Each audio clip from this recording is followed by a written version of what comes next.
आप देख रहे हैं जी सलाम नाज़रीन आदाब, मैं हूं इमरान खान और लेकर हाजिर हैं हम वर्ल्ड न्यूज। आइए देखते हैं दुनिया में क्या कुछ हो रहा है, देखते हैं दुनिया हमारी नजर से। सबसे पहले हेडलाइंस। अमेरिकी सदर और किम जोंग की तारीखी मुलाकात का दिन और मकाम तय। ट्रंप ने खुद किया ऐलान, कोरिया जजीरे से अमेरिकी अफवाज के इनखला से भी इनकार किया। लेकिन गाजा सरहद पर फिलिस्तीनियों का एहतजाज छठे हफ्ते भी जारी। इस्राएली अफवाज की गोलीबारी में 1100 से ज्यादा फिलिस्तीनी जख्मी, 3 की हालत नाजुक। ईरान के सदर हसन रूहानी ने पैगाम रसानी ऐप टेलीग्राम पर पाबंदी को किया खारिज। कहा हुकूमत एक महफूज इंटरनेट चाहती है, ना कि कंट्रोल शुदा निजाम। केन्या में सैलाब ने मचाया कहर, अब तक 100 से ज्यादा लोगों की मौत, 48,000 से ज्यादा घर तबाह, लाखों लोगों के महफूज मकामात पर किया गया शिफ्ट।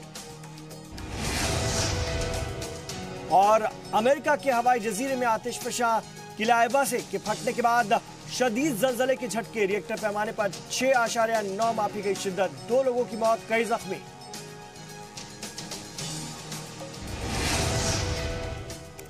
आप देख रहे हैं वर्ल्ड न्यूज। अमेरिकी सदर डोनाल्ड ट्रंप और शुमाली कोरिया के सरबराह किम जोंग के बीच मुलाकात का वक्त और जगह तय हो गई है। अमेरिकी सदर ने खुद इसके बारे में जानकारी दी है, लेकिन जगह का नाम नहीं बताया है। इन दोनों की मुलाकात पर पूरी दुनिया की निगाहें टिकी हुई हैं।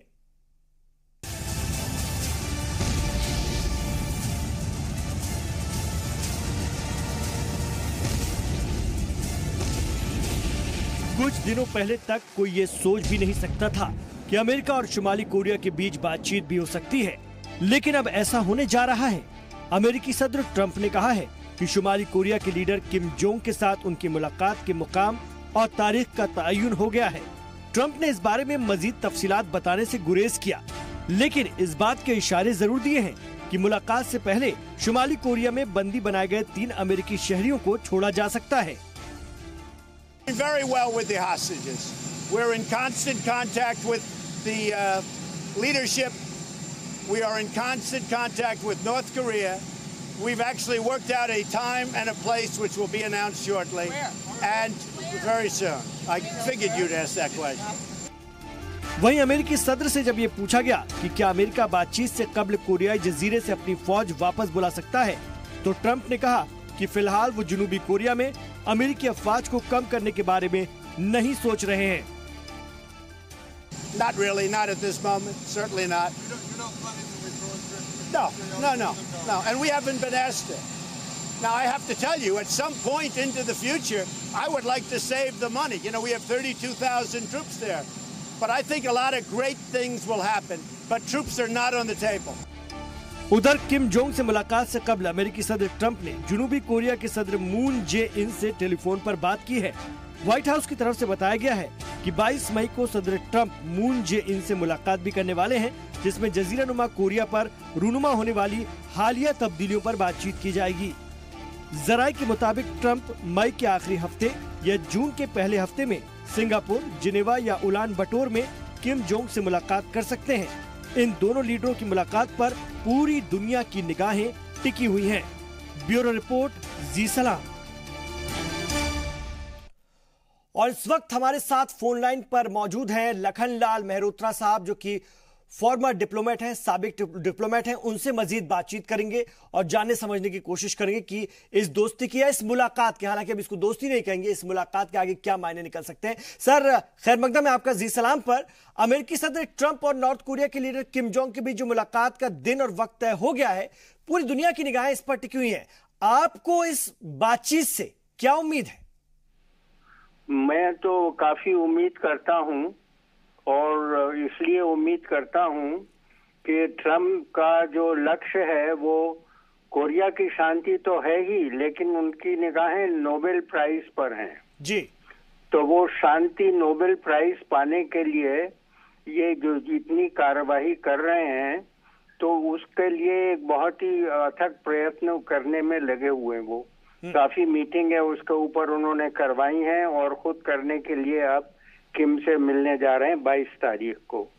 तो इसमें सबसे बड़ा प्रश्न यही है कि क्या वो उत्तर और दक्षिण कोरिया के बीच में शांति की संस्थापना कर पाएंगे। जी। इसके लिए मैं सोचता हूं कि जो किम और मून की मीटिंग हो चुकी है अप्रैल के महीने में 27 अप्रैल को जी, वो बहुत ही कामगर रही है, क्योंकि उसमें उन्होंने दो बहुत बड़ी बातें कही हैं। एक तो ये कि दोनों नॉर्थ कोरिया और साउथ कोरिया बिल्कुल एक ही देश है, वो अलग अलग देश हैं ही नहीं। उनकी भाषा, उनका जनसमूह, उनके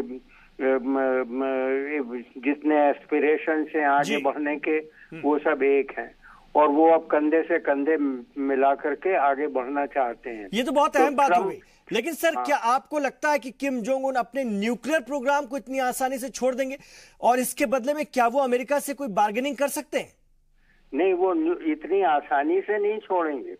इसीलिए जब किम और मून की मीटिंग के बाद में किम बोले तो उन्होंने डीन्यूक्लियराइजेशन का एग्रीमेंट में तो दस्तखत हैं, लेकिन उनके अपने स्टेटमेंट में नहीं है। वो इंतजार कर रहे हैं कि ट्रम्प क्या कहते हैं और ट्रम्प से बार्गेनिंग जरूर होगी। और वो सबसे बड़ी बार्गेन ये है कि वो एक दो तो सैंक्शन सारी की सारी हट जाएं उनके खिलाफ, और दूसरे उनसे एक बहुत बड़ा ऐसा इकोनॉमिक पैकेज मिले जिससे कि उनके लोगों को काफी राहत हो।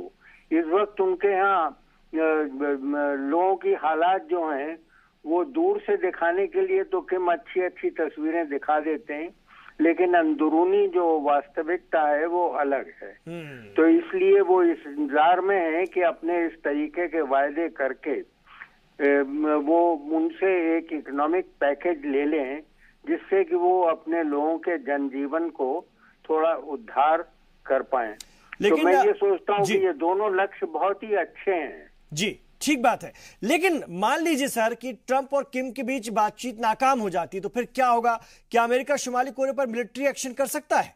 नहीं, मुझे इसकी संभावना बहुत कम दिखती है कि उनकी बातचीत जो है वो असफल रहेगी। चलिए, मुझे अपने मन में तो ऐसा नहीं लगता है, क्योंकि ट्रंप ने उसको तैयारी बहुत धीरे धीरे कदम उठा के, कदम फूंक के उठा के, और उनको काफी धमकियां देने के बाद, उनके न्यूक्लियर प्रोग्राम को पहले बंद कराने के बाद, उनसे बैन का वायदा लेने के बाद तब वो वहां जा रहे हैं उनसे मिलने के लिए।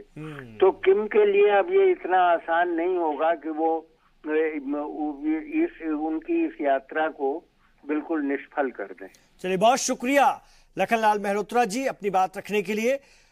साबिक डिप्लोमेट लखनलाल जी हमारे साथ फोन लाइन पर थे। उधर शुमाली कोरिया ने एक और मुस्बत कदम उठाते हुए अपना टाइम जोन जुनूबी कोरिया के साथ मिला लिया। इस तब्दीली से दोनों हमसाय मुल्कों का मियारी वक्त यकसा हो गया है। अब तक शुमाली कोरिया की घड़ियां जुनूबी कोरिया की घड़ियों से आधा घंटा पीछे चलती रही हैं। शुमाली कोरिया के सरकारी मीडिया ने इस इकदाम को दोनों मुल्कों को एक करने के मकसद की तरफ पहला कदम बताया है। शुमाली कोरिया ने अपना मियारी वक्त सन 2015 में जुनूबी कोरिया से मुख्तलिफ कर लिया था। वाज़ेह रहे कि हालिया दिनों शुमाली कोरिया के सरबराह किम जोंग उन और जुनूबी कोरिया के सदर मून जे इन ने पीस टाउन में तारीखी मुलाकात की थी और एक मुश्तरका एलामिया जारी किया गया था जिसमें कि दोनों ममालिक के बीच कशीदगी कम करने पर जोर दिया गया है। 지금 32분이야. 군발을 빨리 돌.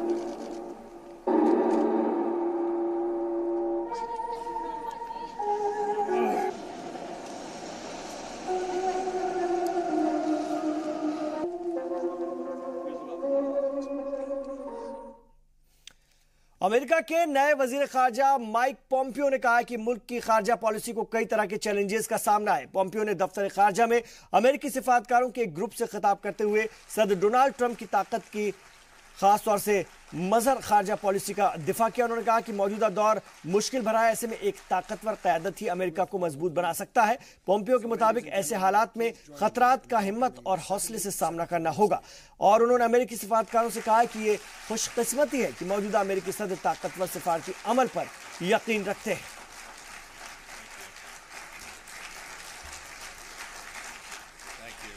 Man of deep intellect, broad understanding of global issues. To use Kansas quotes. He's a Kansas I greatly admire. He once remarked that when the State Department colleagues get together, it felt more like a family gathering than anything else. Pragmatic while still remaining principled and agile enough to respond to changing circumstances. एक छोटा सा वक्फा हम यहां पर ले रहे हैं, लौट रहे हैं दुनिया की और भी खबरों के साथ। आप देखते रहिए वर्ल्ड न्यूज। जी सलाम।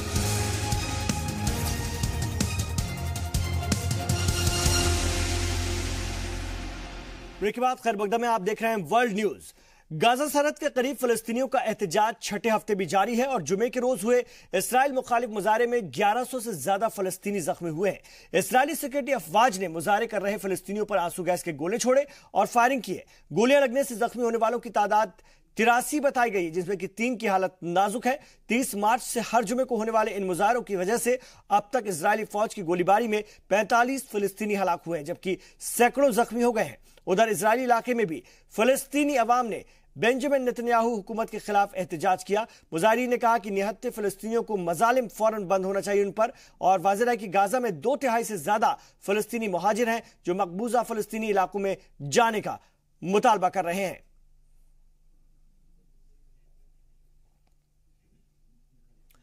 अफगानिस्तान में तालिबान ने पुलिस के साथ शदीद लड़ाई के बाद मुल्क के शुमाली हिस्से में वाक़ कोहिस्तान जिले पर कब्जा कर लिया है। इस हमले के दौरान पुलिस और तालिबान दहशतगर्दों के बीच शदीद झड़प भी हुई, जिसमें कि पुलिस के 5 एहलकार और कई अक्सरियत पसंद हलाक हो गए। मकामी सूबाई काउंसिल के एक रुकन ने बताया कि कब्जे के बाद तालिबान ने अदालत की इमारत को आग लगा दी और पुलिस मरकज को तबाह कर दिया। वहीं अफगान स्पेशल फोर्सेस के तर्जुमान जावेद सलीम ने कहा है कि जिला मरकज से बाहर मौजूद अफगान फोर्सेस जवाबी हमला करने और कब्जा वापस लेने का मंसूबा बना रहे हैं। तालिबान की जानिब से कोहिस्तान पर कब्जा एक ऐसे मौके पर हुआ है जब चंद रोज पहले जारी एक रिपोर्ट में कहा गया है कि 407 अफगान अजला में 59 पर तालिबान का कंट्रोल है, जबकि 119 जिलों में तालिबान और हुकूमत फोर्सेस के दरमियान लड़ाइयां हो रही हैं। यमन के दूर दराज जजीरे सोकोतरा पर मुत्तहिदा अरब अमारात हुकूमत के कब्जे की खबरें आ रही हैं। एक यमनी अफसर ने बताया कि यूएई के ने खासतौर से सोकोतरा जजीरे पर 4 लड़ाकू जहाज और 100 से अधिक फौज तैनात की है। यमन की हुकूमत इसे कब्जे के तौर पर देख रही है, वहीं यमनी लोग इस कदम को जारहाना अमल के तौर पर देख रहे हैं। अफसरों ने कहा कि मुत्तहिदा अरब अमारात के सिक्योरिटी अफवाज ने यमन के वजीर आजम अहमद आबिद बिन डागर और 10 वज़रा को भी सोकोतरा से बाहर जाने को से रोका है। वहीं सऊदी अरब ने कहा है कि वो सोकोतरा में यूएई मिलिट्री मुदाखलत की जांच करेगा। वाज़ेह है कि यमन का सोकोतरा 3000 मीटर लंबा है और ये यूनेस्को प्रोटेक्टेड एरिया, यहां पर 60,000 लोग रहते हैं। मुत्तहिदा अरब अमारात ने हाल ही में 99 बरसों के लिए इस जजीरे को लीज पर लिया है। लेबनान में 6 मई को यानी कि कल आम इंतखाबात में वोट डाले जाएंगे और इसके लिए तशरीह मुहिम का आज आखिरी दिन है। सभी उम्मीदवार वोटरों को लुभाने की पूरी कोशिश कर रहे हैं। 2009 के बाद हो रहे आम इंतखाबात में लोग अलग अलग फिरकों में बंटे नजर आ रहे हैं। शिया सुन्नी की खाई साफ दिख रही है। एक तरफ जहां सुन्नियों की नुमाइंदगी शाद हरीरी कर रहे हैं तो हिजबुल्लाह शिया फिरके को लीड कर रहे हैं। अपने इंतखाबी तशहीर में हरीरी हिजबुल्लाह के रहनुमा हसन नसरुल्लाह पर हुकूमत में मुदाखलत का इल्जाम लगाते रहे और इस इल्जामात में इंतखाबात में सऊदी और ईरान का असर भी दिख रहा है।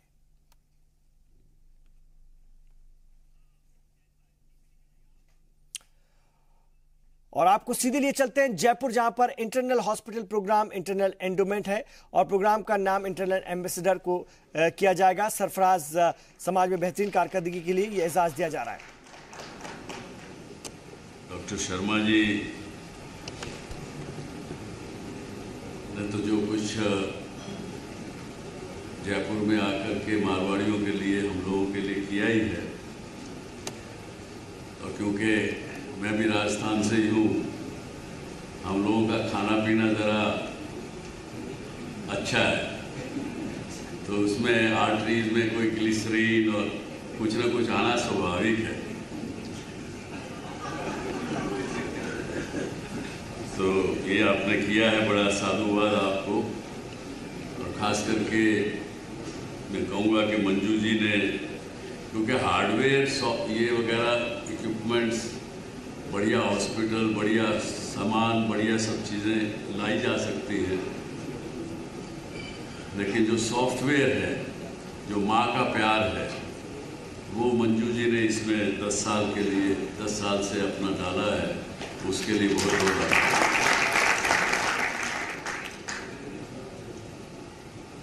आपने एक बात कही कि where good care leads good health fulfills और good health follows। और साथ में आपने ये भी कह दिया कि make to live you till eternity।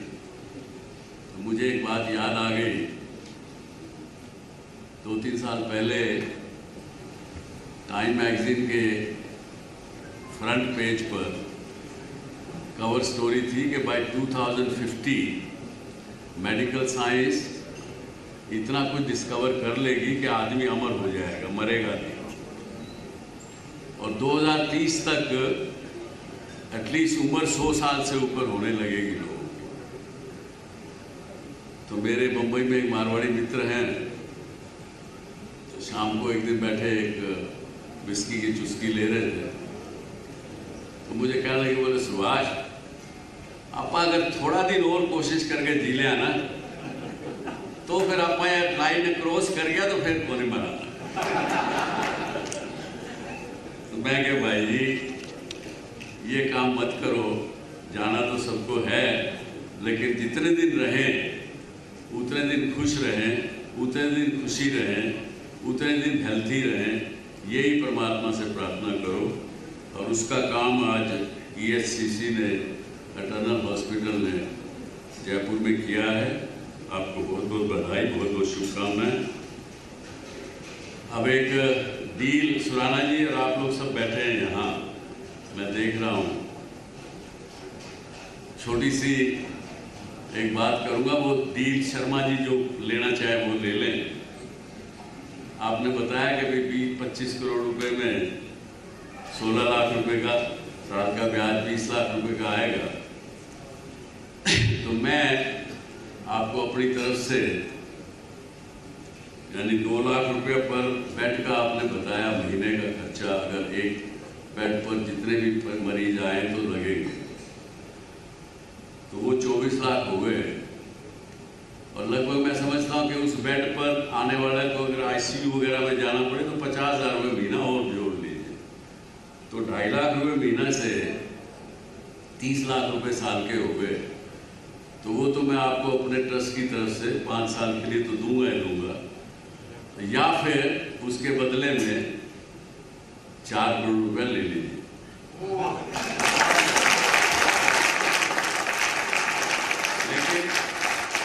लेकिन साथ में जयपुर के लोगों के लिए एक साथ में बात है, वो इस बात पर फूल चढ़ाएंगे तो मजा आएगा, क्योंकि सब लोग देखे, मैं जानता हूं, नाम लिए भी ना कहूंगा, और जिन्होंने पहले दिया है वो भी और दे सकते हैं, कोई बात नहीं है कि हमने पहले दे दिया तो अब और नहीं दे सकता। तो आज शर्मा जी की इतनी बातें हमने सुनी हैं, ये 25 करोड़ तो आपका पूरा हो गया, पर ये 30 करोड़ आज शाम को हो तो अच्छा है।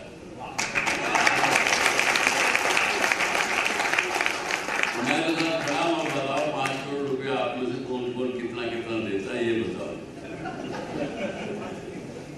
बोलना चाहिए सर। इसके साथ ही अगर आप ये करेंगे तो मैं अपने आप को भाग्यशाली भी समझूंगा, और आपका आशीर्वाद समझ के ही यहाँ से निकलेंगे। मन तो बना करके आए होंगे जरूर, यहाँ जब आए हैं तो एक की शुरुआत करने की आवश्यकता की जरूरत है।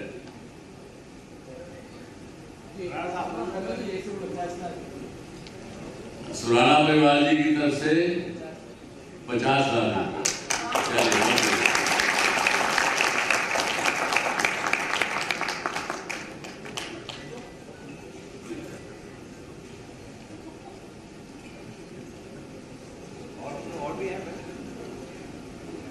मैं अनुपम खेर जी की तरह से ये तो नहीं कहूँगा कि मेरी अपील का वैल्यू 50 करोड़ है, लेकिन हाँ कुछ वैल्यू तो जरूर देंगे आप जयपुर शहर में।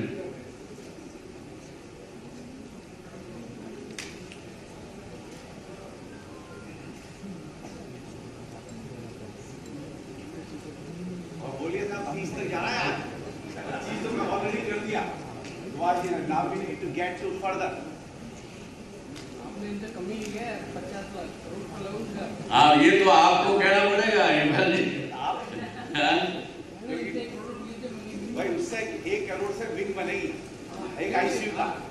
क्वेश्चन आपका।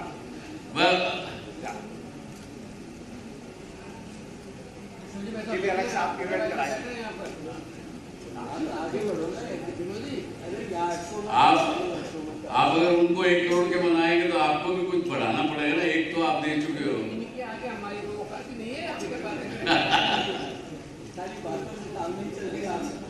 नहीं, उन्होंने 1 करोड़ रुपया पहले दिया है।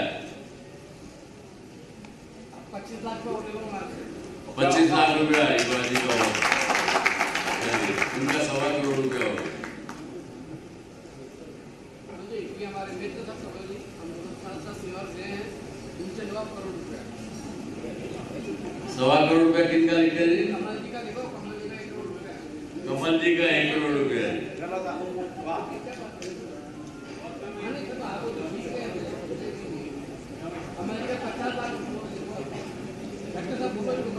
सुराणा जी तो 1 करोड़ रुपया खरीद देंगे 50 लाख।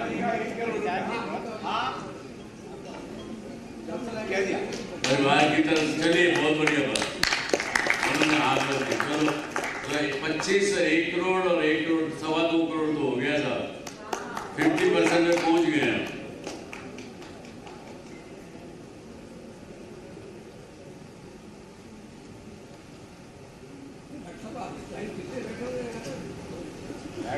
और बढ़ जाएंगे। चलिए तब तक धन्यवाद देंगे, तब तक और लोग मन करेंगे। आप लोग सब लोगों ने बात सुनी और इसके साथ एक बात और भी मैं कहूँगा कि आजकल भारतवर्ष में हॉस्पिटल्स का काम कई जगह गड़बड़ भी है। बहुत से डॉक्टर्स वगैरह जो पहले नोबल प्रोफेशन जिसको हम मानते थे उससे थोड़ा सा हट चुके हैं। लेकिन मुझे विश्वास ही नहीं, पूरा यकीन भी है कि एटर्नल हॉस्पिटल पूरा उसमें खरा उतरेगा।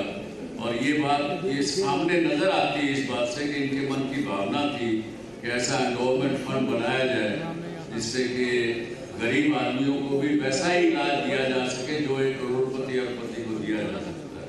ये बहुत बड़ी बात आपने की है, इसके लिए एक बार फिर साधुवाद और जयपुर के लोगों को बहुत धन्यवाद। जय हिंद, जय Bharat.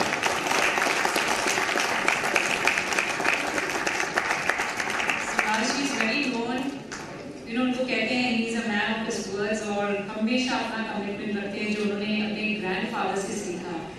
And ladies and gentleman, you already seen him.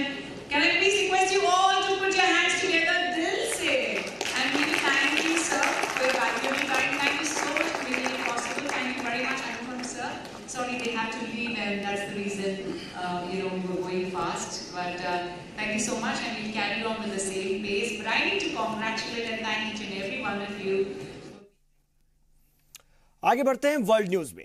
Iran के सदर हसन रूहानी ने अदालत की तरफ से पैगाम रसानी के ऐप टेलीग्राम पर पाबंदी आयद किए जाने पर शदीद तनकीद की है। उन्होंने कहा कि हुकूमत इस इक़दाम की हिमायत नहीं करती। अपने पैगाम में रूहानी ने कहा कि हुकूमत एक महफूज इंटरनेट चाहती है, ना कि कंट्रोल शुदा निज़ाम। उन्होंने कहा कि टेलीग्राम बंद करने के लिए ना तो हुकूमत ने हुक्म दिया है और ना ही वो इसकी तौसीक चाहते हैं।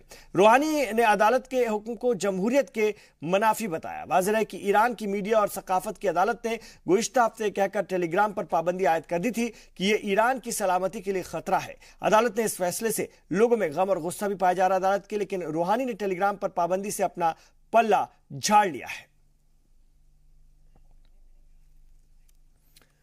सऊदी अरब में जल्द ही ईसाइयों के लिए चर्च बनाए जाएंगे। मिस्र के मीडिया चैनलों की रिपोर्ट में कहा गया कि सऊदी अरब ने वेटिकन के साथ मुल्क में क्रिश्चियन शहरियों के लिए एक चर्च बनाने के लिए समझौते पर दस्तखत किए हैं। ऑनलाइन न्यूज वेबसाइट मिस्र इंडिपेंडेंट ने दावा किया कि अप्रैल में सऊदी दौरे के दौरान वेटिकन के पॉन्टिफिकल काउंसिल जीन लुई टॉरन ने इस समझौते पर दस्तखत कर दिए थे।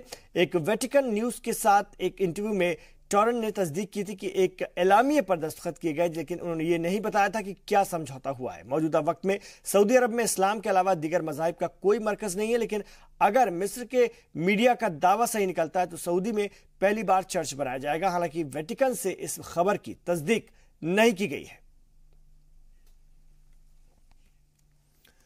म्यांमार ने खासतौर से बांग्लादेश ने म्यांमार हुकूमत से कहा है कि वो रोहिंग्या मुसलमानों की महफूज वतन वापसी के लिए ठोस कदम उठाए। इस्लामिक ममालिक के वजीर खारजा की मीटिंग से खिताब करते हुए बांग्लादेश की वजीर आजम शेख हसीना ने कहा कि इस्लामिक ममालिक को म्यांमार हुकूमत पर रोहिंग्याओं की वतन वापसी के लिए दबाव बनाना चाहिए। इसके साथ उन्होंने रोहिंग्या की मदद की भी अपील की है। इस मौके पर उन्होंने कहा कि इस्लामिक ममालिक को दहशतगर्दी और अस्करियत पसंदों से मिलकर लड़ना होगा।